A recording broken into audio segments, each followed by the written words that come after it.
Howdy ho, friends and foes, and welcome to Dads on Life, the weekly episodic show about parenting from a male perspective.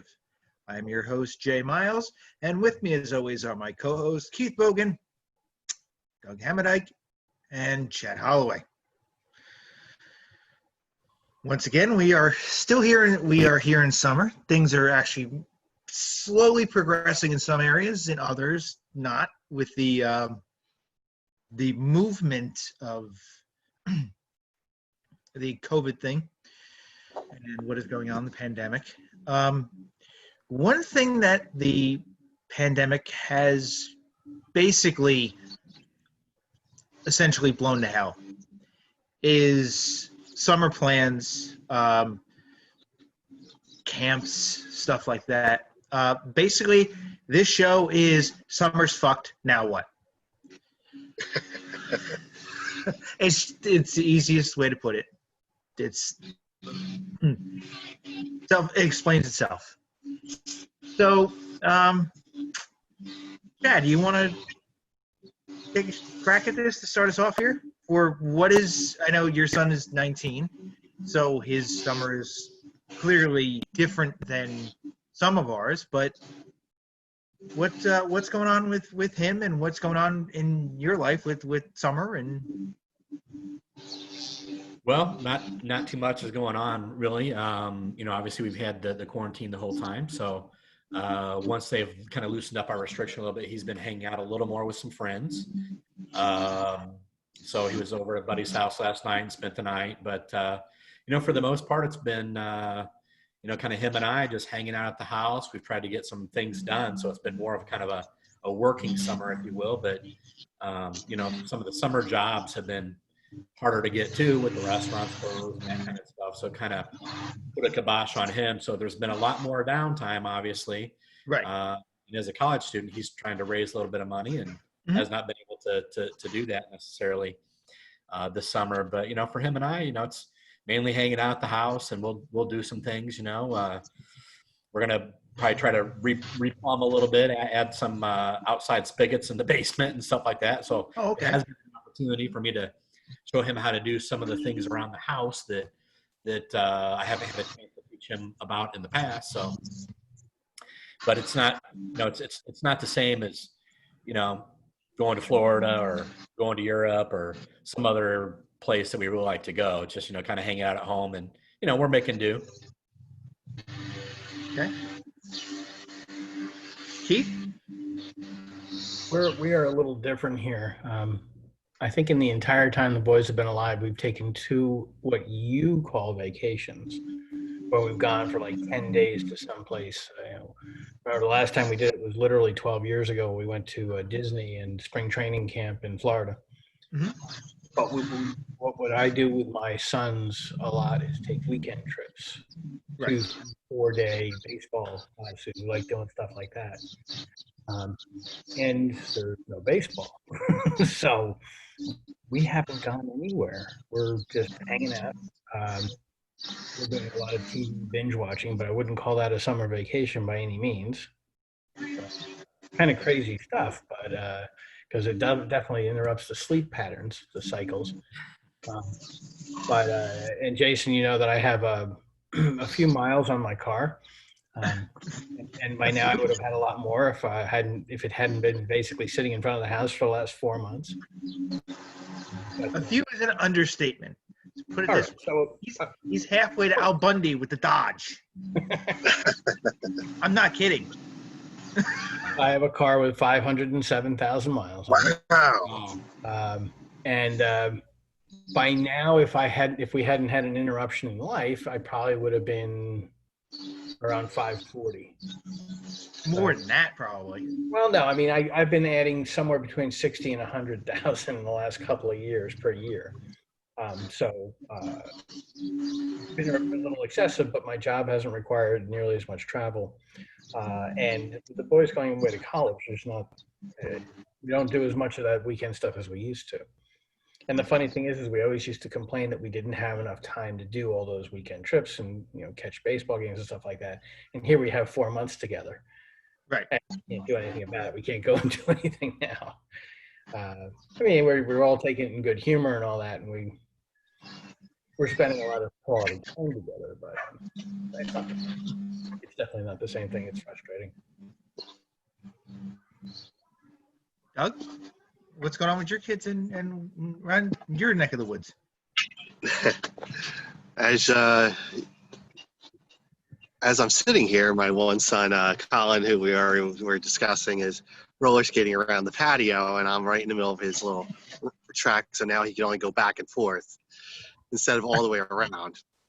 But our summers usually are gauged around scout camp and going to Wildwood, which turns out now we will be doing neither this year.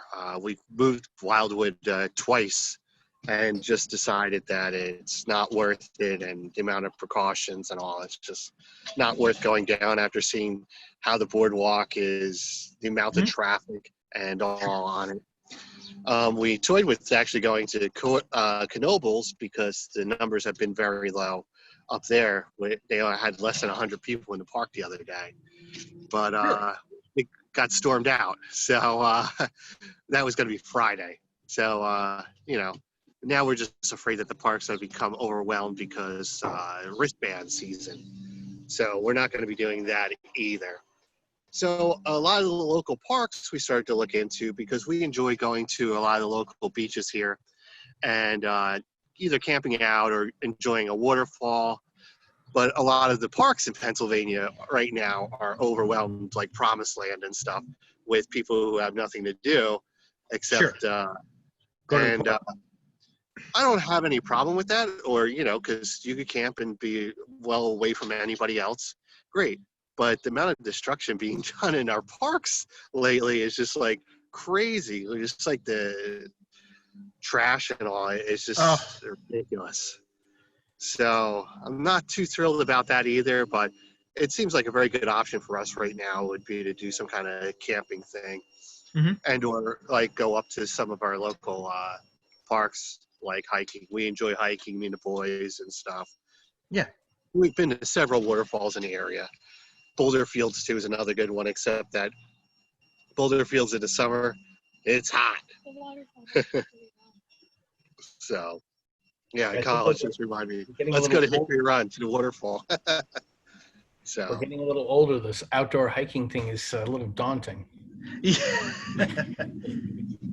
When you get a field of just rocks for as far as you can see for at least a good couple miles, it's hot.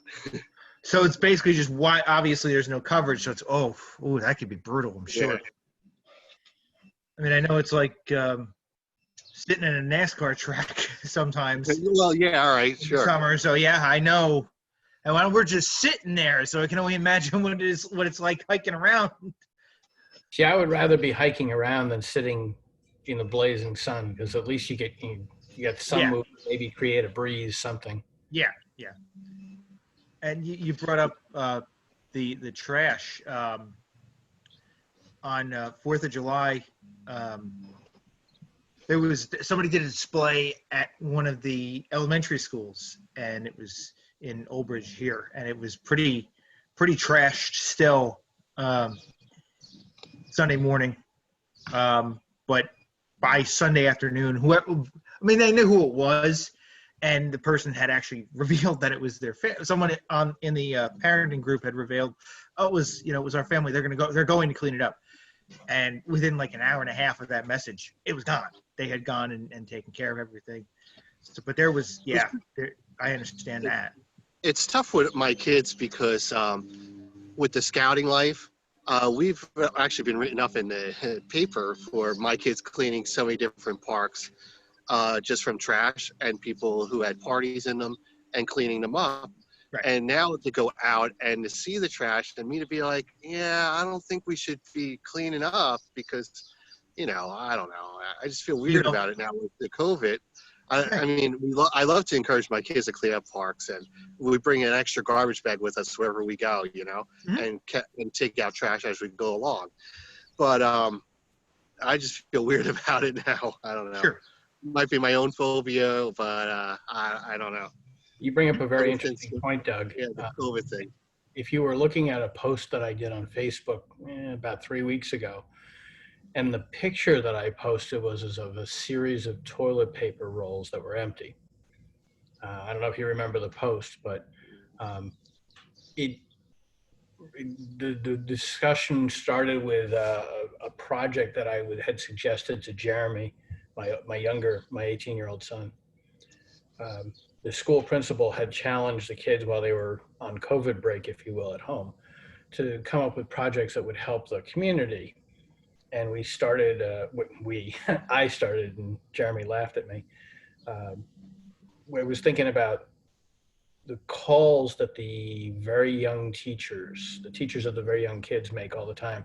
We need art supplies.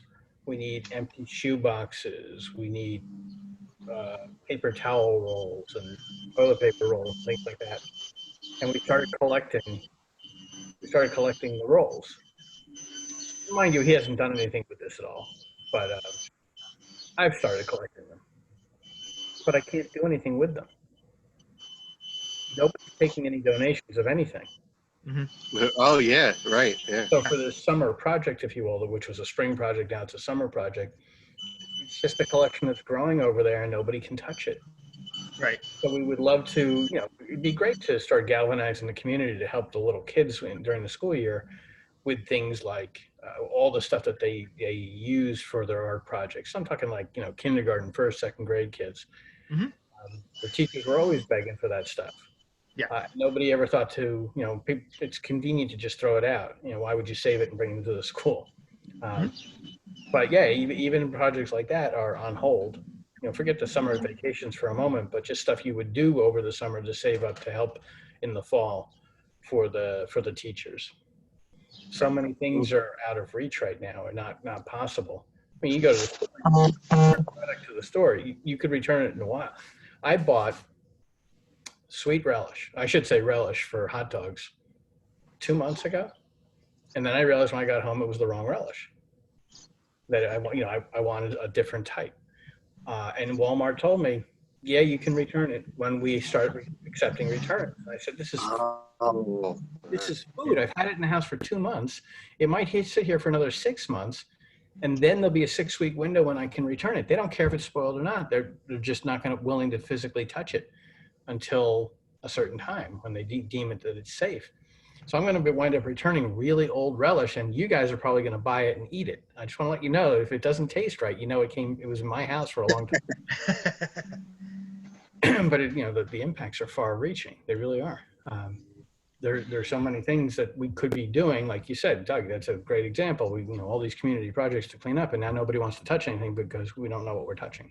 Right. I'm signed up for August 8th to go clean up the local river by us with the boys. So we'll see if that actually kicks off. We've done it a couple years in a row now, actually gone along there and cleaned up the river banks and stuff. And it's really a good project for the boys. And I always encourage the scouts to come as well.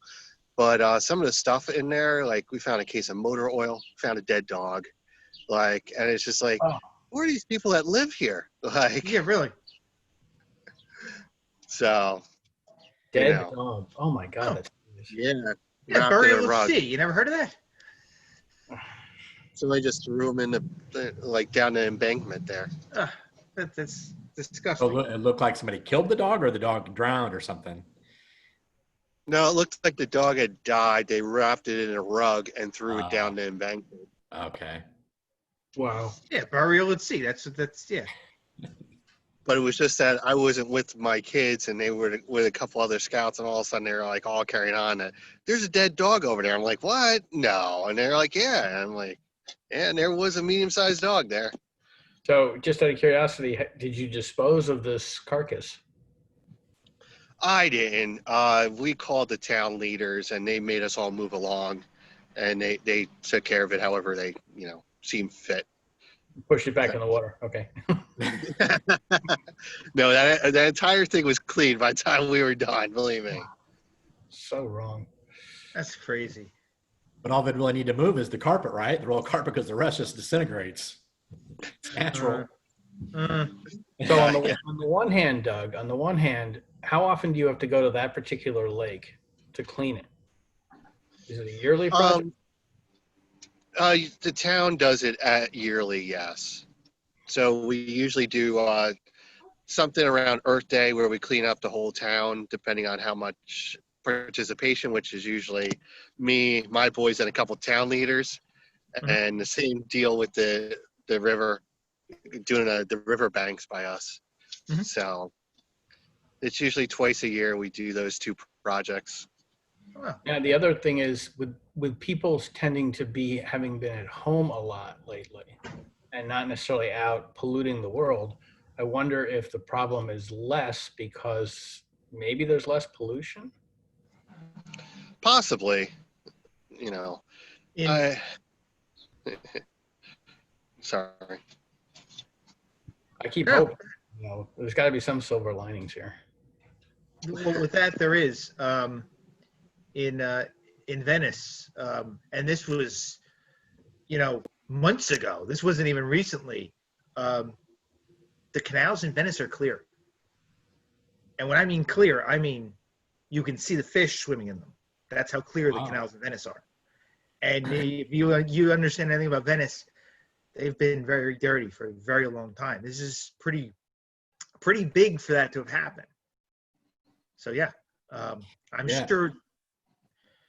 I mean, unfortunately, here, the factories and that are still going. The big pollution generators in Jersey are still going, but Oh yeah. the air in certain places has definitely gotten cleaner.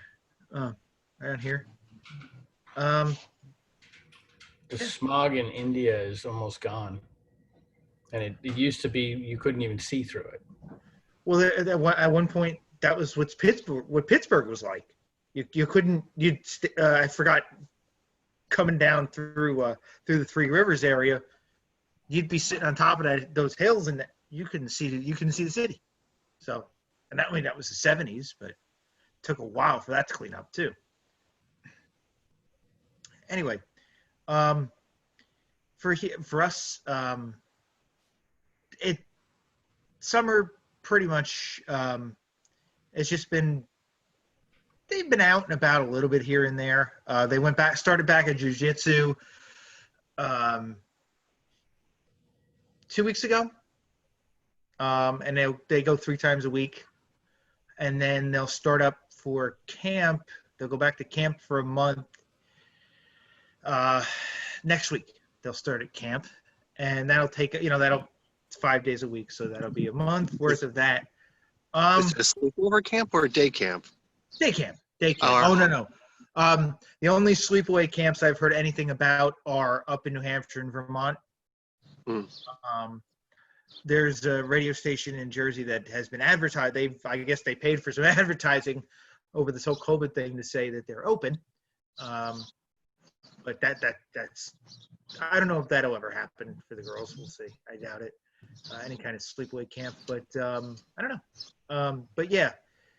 They'll be happy to get back to camp. We'll be hopefully it will bring them back to a little bit more of a regular sleep schedule, because theirs has been pretty far off. What's that, Keith? I said, what's a regular sleep schedule? I mean, oh my I God. know. Yeah, they've been pretty far off too. There's been nights when I'll go wandering around the house at 12 o'clock, 1 o'clock in the morning, and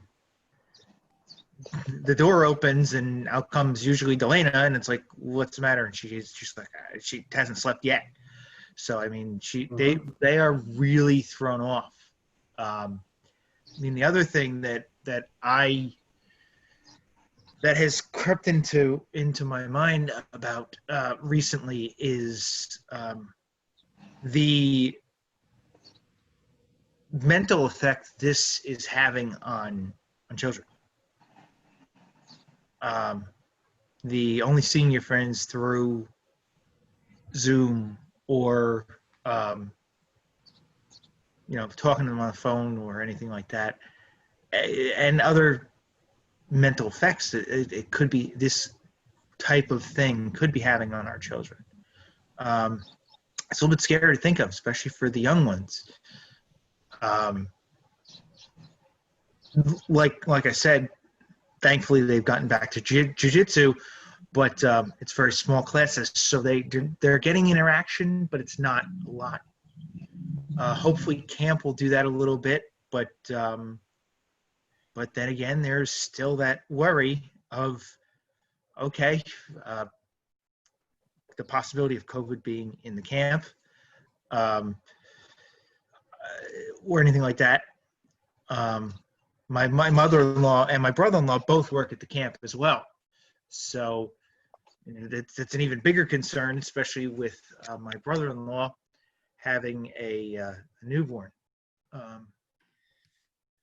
He's about 2 months old, so yeah, that's a big fear of something like that, possibly hitting the camp.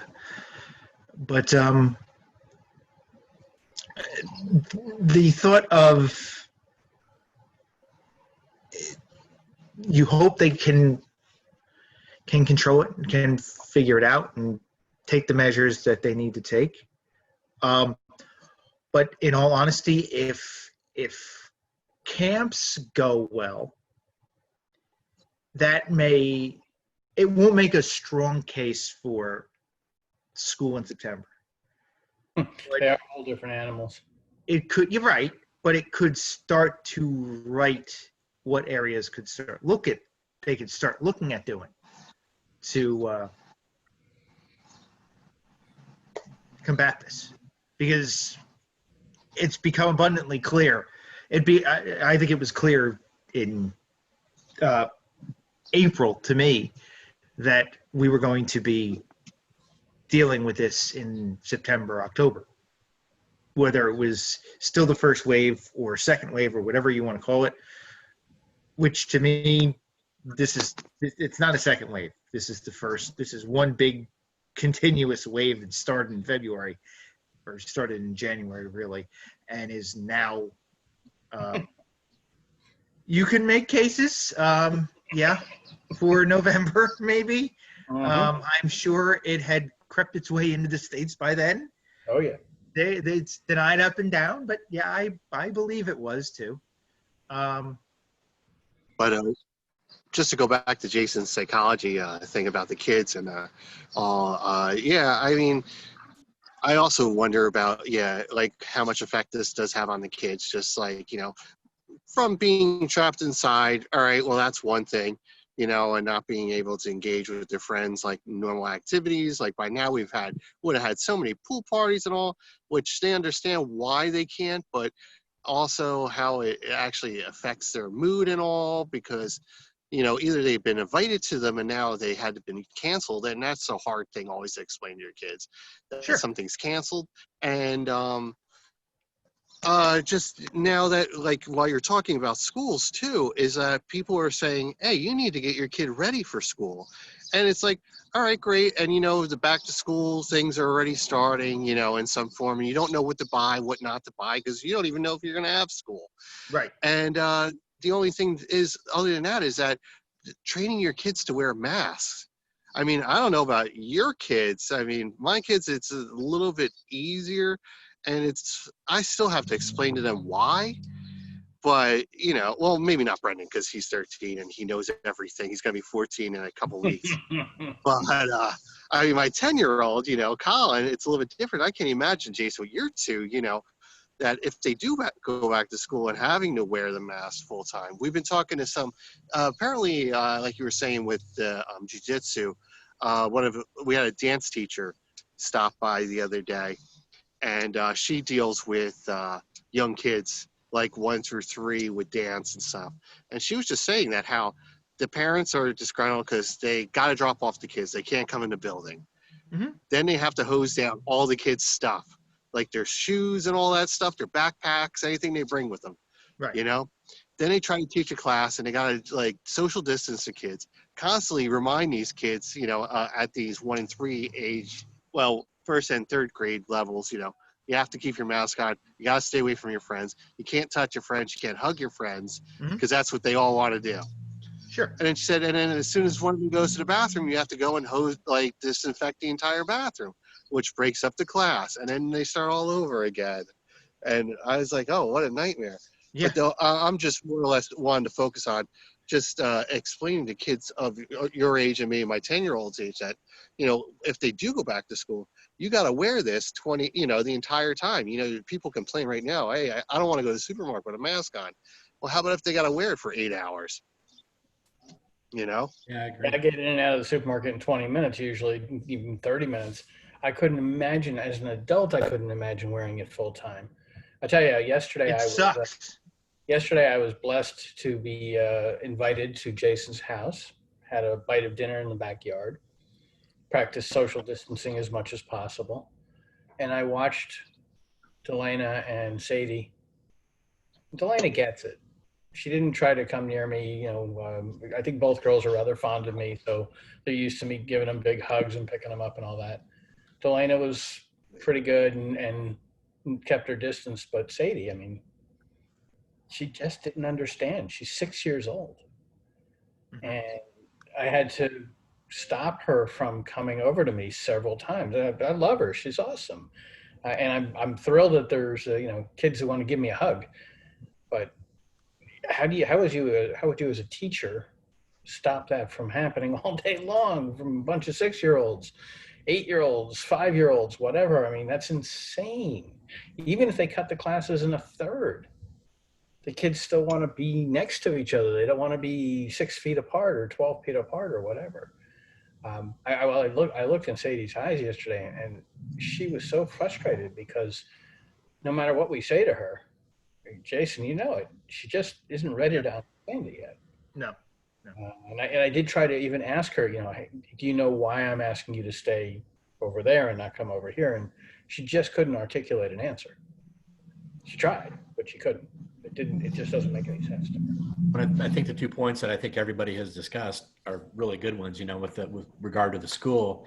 How do you get, especially the young kids and the older kids, I think are going to engage in some shenanigans as well, but they'll just be sneakier about it, go out behind the school or whatever and pull the mask off and, talking to their girlfriend or whatever it is. But I think the young kids, especially, somebody had uploaded a video of this, quote unquote teacher talking to the children in school. If they have school, it's like, okay, now put your mask on, you in the back, don't wear it as a hat. And you just all these different scenarios that I can really see the kids engaging in, when you have the young kids wearing the mask. And, right. So it's whatever happens, it's going to be tough, but I've got some teacher friends, they said that the online stuff really is not working though. They said that it's just an inferior type of education for the kids their age. Sure. And certainly if it's all we've got, it's all we've got. It's just a fact of life, I guess. But on the other hand, it'd be nice if we could get back into the schools, but at the same time, it's not worth putting people's lives at risk and at danger. Mm-hmm. And the other thing that Jason kicked us off and was talking about was the psychological effects of not being around friends. Right. And I was thinking, when I was growing up, we didn't have the phones. Our friendships were face to face. Sure. And I'm wondering if maybe kind of having the phones like they are and having kids on phones maybe has mitigated that a little bit because they're more used to having kind of a virtual relationship. I remember one time I heard my son, probably at 13 years old, laughing. He was by himself in his room, laughing so hard. And I'm like, what is he doing? So I go up there and open up the door, and he's got a speaker, and he's playing a video game online with his buddies from their homes. Right. But he's having a blast. Mm-hmm. But the way he was laughing was how we would have laughed together. Right. But they were together, but just virtually. So I wonder if that has mitigated maybe a little bit of this for some of the kids. It depends on the age. It really depends on the age. 10 and above, 8 and above, maybe. Yeah. Under, I'm honestly going to say under 10. No, not really. Yeah. There's Zoom chats for their classes, but that's about it. Since school ended, no, there's been no, I don't know. I don't think there's been any kind of contact like that between parents of friends or anything like that. So, my next door neighbor has a 9-month-old daughter who in the first couple months of her life was sort of around other babies a little bit, but obviously a newborn doesn't really understand that. But that critical development time from about 4 months on, where you start seeing the person wiggling next to you and you hear the sounds and all that. And this kid has not seen another kid her own age since the beginning of March. It's the most critical developmental time. And she's not used to seeing humans. I mean, it's almost like the kidnap scenario where, one person hides a kid in a room for the first 12 years of their life or something like that. Yeah. I wonder if we're going to have a whole generation, not the entire generation, but like a segment of a generation that's going to be socially stunted because of this. Hope not. Yeah, Well, me too. media, I'm like hoping Chad points out, media is an important thing. Media is going to make a difference because they can look at a screen and see their friends and kind of hear the sounds and get the interaction a little bit, even if they don't have the physical hugging and all that stuff. Mm-hmm. And I'm hoping, Keith, to your point, I hope that this doesn't last for a long time. Hopefully it's going to be resolving itself, or more likely we'll find some sort of vaccine for it. We can only hope. The vaccine is the start of another show because the vaccine is going to be a whole other conversation. Sure. But one other thing I wanted to say about the schools, which was interesting that you said that schools are not prepared to do online. I don't think they gave it a really good effort because so many of them were thrown into it unexpectedly when the schools decided to close down. One day kids were in school, and then a couple days later they said, guess what, you're not coming back. You're going to do it online. So what happened for us, which, sorry. It was 2 weeks too. Yeah. So what happened with us was very interesting. So our kids were doing homeschooling just like everybody else online through a traditional method with a teacher in the classroom trying to teach these kids that are, either IMing each other while they're doing their classwork or whatnot, or try to get back into the swing of things unsuccessfully. For us, it was not a really good option because there was just like, for Brendan, so many different classes and there was so many different rooms for him to go to for every class, different teachers and all, and nothing was like organized. And it was all the time, like every day, it's like, well, where does he have to go? How many different Zoom chats do we need? Like, where's these links? It was just like a nightmare. And then it was like, oh, and open up your book and stuff. So we decided to switch them out to an online school at that point. Right. Online school, amazing platform. Kids woke up, they were happy every morning, and they were ready to do their work. Brendan was getting up, before we were, to start his school day. And it was great, with the online tutorials and stuff and the computer programming and how to explain problems when they go wrong and what you did wrong and to watch a quick video on how to do things. It was awesome. So maybe the schools need to adjust and think about some of the online schools that are, well, there's a lot of online school options that are working, have worked for years, right. So I think they just need to be more prepared and figure that part out, how to integrate that into what the teachers are doing. Oh, and wouldn't it be nice if they actually gave grades? I can't speak for your school districts, but no, yeah, we didn't. Our school district, everything in the fourth marking period became pass-fail, except the AP exam stuff. That was normal, but everything else was pass-fail, which really took all the incentive away for them to learn. Mm-hmm. They weren't really getting graded. They weren't getting scored. There was no goal to reach. You basically, if you showed up and farted twice, you passed. It's ridiculous. I thought that was a big mistake, and I understand the burden on the teachers, and they weren't prepared and all that. They better be a lot more prepared this fall. Let's hope they will be. If there isn't a situation worked out where they go back at least part-time to the actual building or whatever it's going to be. But that's a very good point, Doug. I knew that they were out there, the online schools. I have heard some things about them, and from what I've heard, they do seem to be a very, very good option. You could see some kind of combination of where the districts work out some kind of program with the online schools themselves. Kind of, you scratch my back, we'll scratch yours, but who knows if that will come to fruition either. I say it all comes down to money, and if nobody's paying for it, the online schools aren't going to do it. Right, very much so. So I think, Jason, to your point, I think even if they had a hybrid type of course where you do some online and you do some in person, that's much better. I mean, I've taught that stuff at the personal graduate courses. I think I may have told you guys I taught a strategic planning and healthcare course to a bunch of people in Saudi Arabia. Right. And most of that, we were like 10 weeks online, and then I went over there for 10 days, and I felt like that kind of summed it up. They did some readings and stuff like that and had some online activities, but then at the end I came in and I gave some lectures and had some interactions, and I could tell who got it and who didn't in most cases, and was able to help out, because you can tell just by facial expressions and things like that. Unless it was a woman in a burqa, then I couldn't, obviously, I just have to rely on her to raise her hand and say I don't get it. But I think that's a far better option than just pure online. Right.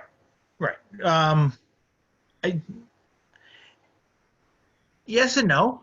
I think if they do that, it's going to work.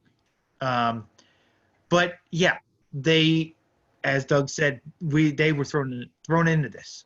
Yeah. Hopefully now, with the experience of what has happened over this part of this year under their belt, they'll be able to fit schools will be able to figure it out a little better. I am very hopeful, but of course now for me, it's about the colleges figuring it out. It's no longer about the local school system. Right. And I'm very concerned about that too. I think I told you guys before, Justin's summer vacation, if you will. He's the older one, who goes to the University of South Carolina, was interrupted a few weeks ago when somebody whispered in his ears, you should check your registration. I know you registered for 5 courses in April and they were all in classroom. You want to check that and make sure that they haven't changed anything on you. And sure enough, no one had said a word, but suddenly 4 of his 5 classes were remote. And he was going to show up day one, at the end of August in Columbia, South Carolina, and he wouldn't have known if he hadn't gone to look at his online registration. So the schools are playing a lot of games, and they're not even being honest with the kids. I think a lot of the schools know they're going to be completely online, and they just don't want to say anything, because if they say it now, everybody's going to gap year it, and they're going to wait for school to return to normal, if you will. But if they wait until after registration's done and the 2 tuition bills are paid, then they won't have, most people are like, okay, I already paid, I might as well just show up, and even if it's online, I'll do it. It's all a game. I think most of these schools know they're not going to do a thing in the classroom. And I'm talking at the university level. I'm not talking about the grade, for your kids who are younger. Yeah. Even in Arizona State, that's what it looks like they're going to be doing, is they're going to have a lot of classes online, but then some classes at a lesser capacity, but in person. But the campus is going to be much more restricted and everything. So, but we're headed back out there on, I guess, the 10th or 14th of mid-August. We're headed back there to move him back in. So, but, and I apologized to my son. I said, I'm sorry your college experience is, sitting in your Right. apartment isn't necessarily what I had envisioned for you for your sophomore year. Hopefully this will be resolved by your junior year and you can actually get out and enjoy it a little bit. Mm-hmm. You know? Yep. Hopefully. And that's why my Hopefully. freshman at Ohio State's, I'm wondering if he's even going to go. I wonder if he's going to look at it and say the chances of being in any classes. He's a big marching band guy. They already cut down the football games to only within conference, so they've lost a couple games. And we're all thinking that it's all going to disappear by the first day of school. So they won't even have a marching band. And if he doesn't have that, he's going to be miserable. Right. So, Yeah, I could see that for sure. Yep. So I could see being stuck with him over this coming fall. I could see him not going to school and staying here instead. So if any of you need like an 18-year-old to just sit and vegetable in your house and play video games, mine's for rent. You can have him.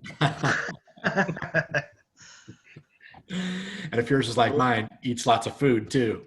I always need a good babysitter. And I got plenty of food. There you go. Constantly eating pizza. It's unbelievable. I tell you. Anyway, yeah. It's definitely a different experience from 6-year-old Sadie to the 21-year-old Justin. I think he's the oldest one in this group. I forget. Mm-hmm. Yeah, it's a very different thing. I mean, Justin's going to go back to school no matter what, but he has an off-campus apartment, and he's going to live in Columbia, South Carolina. Makes sense. So he's gonna stay in his apartment even if there's no classes to go to. He organizes his time better when Daddy isn't taking care of him. He hasn't said that to me, but it's very obvious that that's the reason he's going to go, because he's totally out of focus here. He's not doing anything of any value at all, except spending time with his girlfriend, who's a very nice person. But I think the greatest impact to the summer vacation isn't the summer vacation. I think it's all of us, including the kids, looking forward and saying, this is what my life is going to be in 4 to 6 weeks. Yuck. My son Colin actually said that while we were walking, because we do a lot of walking. And he said, yeah, he's excited to go back to school. And I mean, it partly is because we're going to a new school. And it's actually like, it'll be a little bit of a big change for my boys because they've been going to a Catholic school, which has been a one-room school for most of the grade levels. And I mean, it had less than 100 kids. So their family was those couple kids in their classroom. This new school is huge. I mean, it's K through 8, but it's probably bigger than a Cedar Ridge, when it was a Cedar Ridge. Okay. That's a huge school. Yeah, so it's huge. I mean, they have multiple classes for each grade level, and they're going to have a lot of new friends. And I mean, for Colin's grade level, 4th, it's going to be there's 3 classes of 4th graders, and they're going to keep all the Sacred Heart kids transfer to school together. But a lot. I mean, just to get back to gym class and art class and computers, and this school is huge, multiple floors, and it's going to be overwhelming, I'm sure, at first, but he's excited and ready to go and change. So he actually said, that he's ready to go back to school. Yeah, but how do you put a couple of thousand kids into the same facility? It sounds like a couple of thousand kids from what you're describing. How do you put that many kids in one physical structure? I mean, it's insane. I asked them a lot of questions, and they said that that's why they have so many classes now, because they're breaking down the classes to 10 and 12 kids only per classroom. Right. So they had to get more teachers. They're trying to limit them from having to move from room to room. So mostly they'll be staying in the stage unless there's a reason to let's say computers where they would have to go to another part of the building or gym, But in all the parent groups I'm part of, the biggest concern isn't classroom teaching. It's how do they get to school on the bus safely? Oh. And how do they switch between rooms? I didn't think about that. Yeah. But that's the biggest concern most of the parents I know have. When Jeremy is registering for his classes at Ohio State, Not even asked that.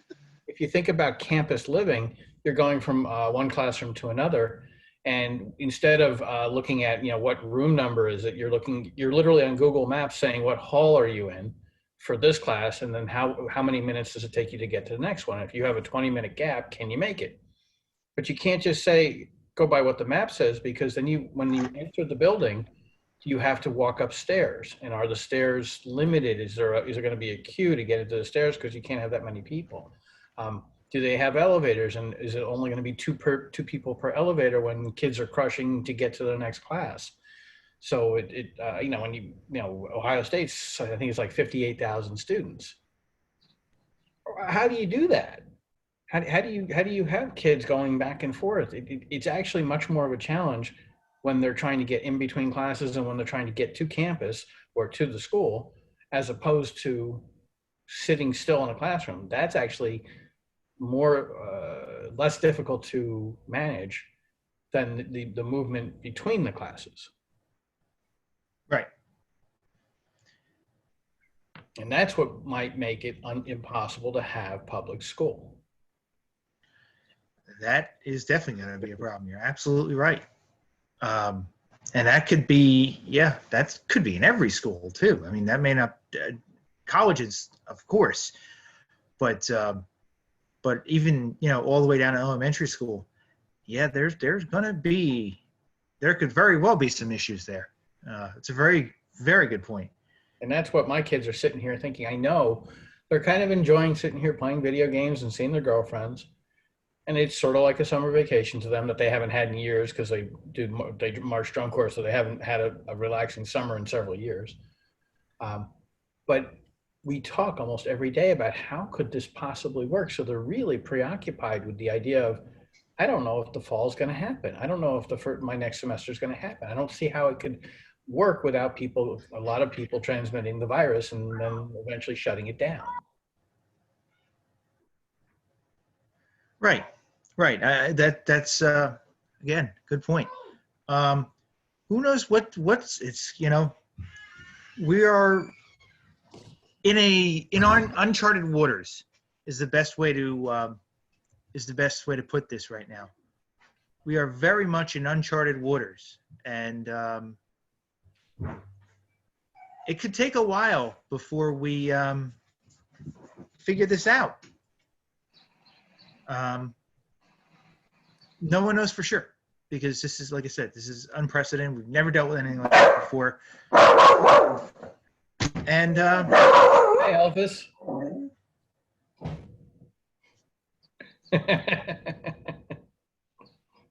Elvis has spoken, and he has not left the building.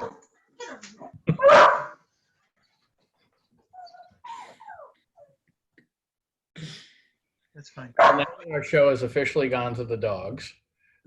We're in good shape. That's good. He had something important to say. Elvis is just as concerned about Sadie and Delana as anyone else. He's like, the kids will be home. I can play with them.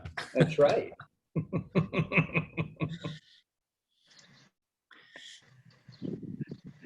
I think we're losing Jason there. No. We are in uncharted waters. Oh, Jesus. No one really knows. No one really knows what's going to happen on the show, apparently, either. I was waiting for Jason to mouth barking sounds so it could look like he was the one doing the barking. That would have been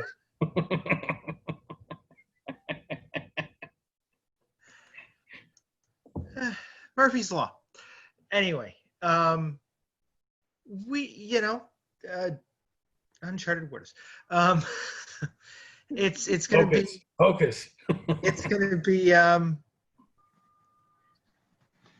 while. We are in a time hopefully we'll never face again as well, on top of all this. Don't know what we're going to do. I just hope that one day they'll figure it all out and get it, get it right, get it fixed. But it's the time we're in too, because most of the countries around the world are still going through some form of this as well.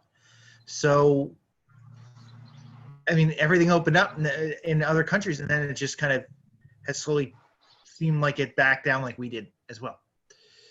Colombia's still locked down tight. Yeah. As are many countries. Yeah.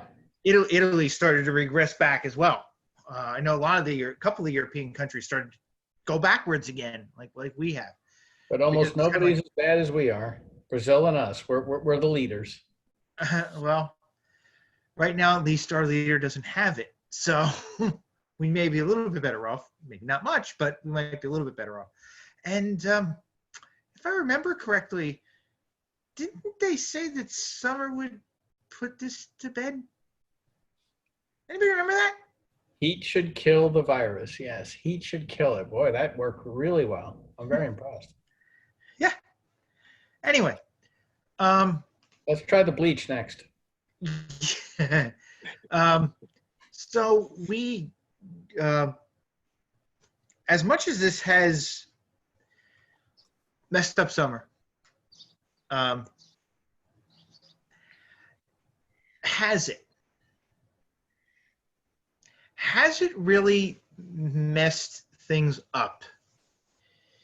Because there's one thing that we can't change about this. And I know for myself, I wouldn't want to. This has put all of us into a position of, for some, a rebirth of traditional families and traditional family values, no matter what that may mean. Single parent, two parents at home, step parents, anything like that. It has kind of reshaped what people around the world, some have lost, is reshaped the family, kind of rebuilt it in many cases, made bonds stronger, changed bonds that really needed to be worked on, because you have to face this. You have to sit, you can't just go out and run away from things anymore, like many were. You can't just, you have to face it. You have to sit down and face everything that's going on. And if it's the size of a lot of family, I personally think that a lot of family relationships have been mended during this. So that's why I say, has this been the worst thing that has happened to us? In some cases, yes, of course. In others, not at all. I could give you a long list of silver linings if you want it, but I'm not sure that we would want to trade 137,000 people's lives for that. But no. Certainly in every negative situation, there are things that shine from behind it that I look at as a blessing. Some of my family relationships, some of my friends, some of the interactions I've gotten to have. The list is not short either. There are a lot of good positive things. Right.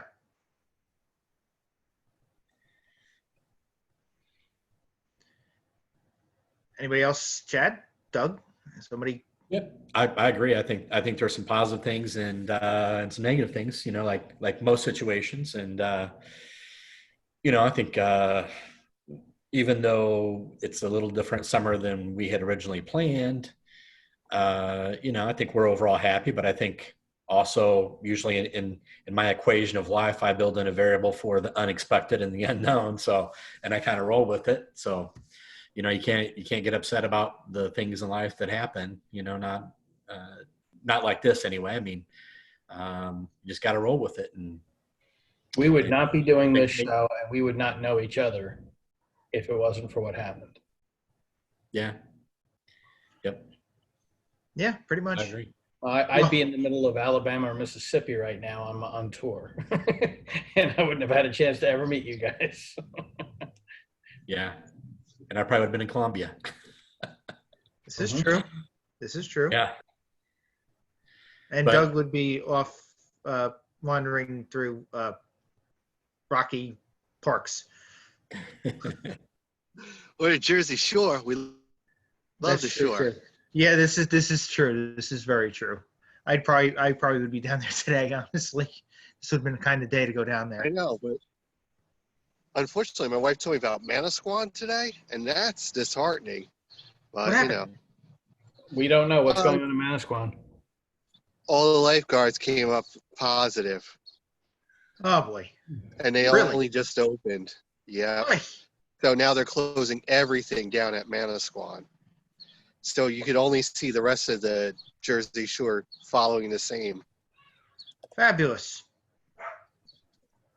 Absolutely So fabulous. that's like one of those terrible things that, because like going back to vacations and stuff, yes, I agree that the hardest part about this is the disheartening part about telling your kids that we can't do X, Y, and Z. The Right. good thing is that surprisingly, they haven't I would say understood and have not even sulked. I was expecting that there was going to be slamming of doors or people carrying on that I can't believe we can't do this, but we have zero of that. We've allowed my kids to play with the neighbors' kids, so at least they do get some outdoor activity. So it's the two boys next door, our two boys. Everybody's been quarantined since forever. I know there's a possibility parents could bring it back, but as well as like-minded as us, they are following as many procedures as we are, pretty much limiting it still to food shopping, Mhm. So I feel pretty safe in that decision. They have a pool, so the kids get to go in the pool, nearly every day or so. So that's a good switch off. Very sad that our summer vacation of tradition of being at Wildwood, I've been at Wildwood since I was probably about 10 or so every single year. And this is the first time that since then that I've not been to the Jersey Shore or else Wildwood. So that's tough. But yeah, I just hope that I can make the best of this, as I think we all are, that what we can do with our kids and spend as much time as we can with them, and maybe getting like my 13-year-old off the computer as much as possible. But That's not going to happen. also been very so yeah, we're taking it in stride and doing as much as we can, and I'm sure it's going to end up. I'm saying, well, are you journaling any of this? I'm like, no. She's like, but you should keep an account of all this. I was like, that's interesting. But yeah. A lot of people are on social media, that's for sure. Sure. Which Yeah. has its ups and downs for sure. I'm sure somebody's going to write a book or something. One? It'll be 1,000. Well, there'll be people trying, but besides from the politicians, most people are just going to look at it and go, yeah, we went through this shit too. So Michael Crichton, Contagion. There'll be plenty of movies too. oh, geez, Lord help us all. What are we going to talk about next week, Jason? Next week.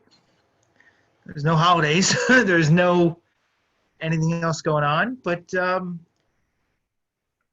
we touched on a while ago, we touched on, and again, it kind of came up again today, with jiu-jitsu. We haven't really touched on sports when it comes to our kids quite yet, but that may be a good way to go. summer, a big time for athletics for children. So I have a feeling that could very well be a good direction we're going to head in for next week. As for this week, I think we've pretty much have put a wrap on this. Once again, headed in a different direction than I thought it would, but quite more of a focused direction this week. So from all of us here at Dads on Life, we will catch you all next week. Take care. Take care.